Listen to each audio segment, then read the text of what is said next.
ওকে, alright. So যদি কোনো একটা পেশেন্ট আমাদের কাছে টিনেজের এজের মধ্যে আর কি একটা বাচ্চা বয়সের একটা পেশেন্ট যদি আসে এবং তার হিস্ট্রি অফ ব্লিডিং লাইক হচ্ছে তার যদি জয়েন্টে কোনো হ্যামাটোসিসের হিস্ট্রি থাকে অথবা মাসেল কোনো হ্যামাটোমার হিস্ট্রি থাকে অথবা কোনো সার্জারি করতে গেছে কোনো প্রসিডিওর করতে গেছে দেখা গেল যে অনেকক্ষণ ধরে তার ব্লিডিং হচ্ছে, অনেকক্ষণ ধরে ব্লিডিং হচ্ছে এবং তার ফ্যামিলি হিস্ট্রি যদি পজিটিভ থাকে এরকম একটা ব্লিডিং, তখন আমরা একটা ডিডি মাথায় নিয়ে নিব।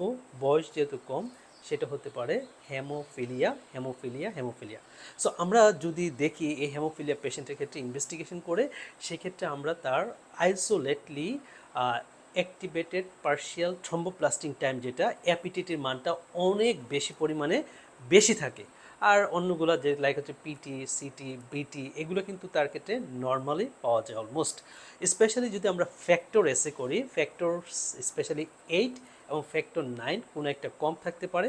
যদি ফ্যাক্টর 8 কম থাকে সেটা হচ্ছে হিমোফিলিয়া এ, আর যদি ফ্যাক্টর 9 কম থাকে সেটা হচ্ছে হিমোফিলিয়া বি বলা হয়ে থাকে। সো স্পেশালি ট্রিটমেন্টকে আমরা ফ্যাক্টর যেহেতু তার এখানে ডেফিসিয়েন্সি থাকে, যেই ফ্যাক্টরটা ডেফিসিয়েন্সি থাকবে সেই ফ্যাক্টরটা দিয়ে আমরা মেনলি এখানে ট্রিটমেন্টটা করব।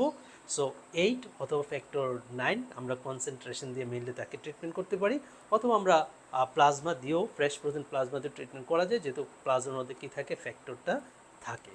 So this is called hemophilia. একটা টিনেজের পেশেন্টের হিস্ট্রি অফ ব্লিডিং মানে হ্যামাট্রোসিস অথবা হ্যামাটুমা, সাথে হচ্ছে প্রলং ব্লিডিং টাইম আর প্রলং আইসোলেটলি অ্যাপিটিটির মান যদি বেশি থাকে, সো আমাদের diagnosis hemophilia. Thank you all.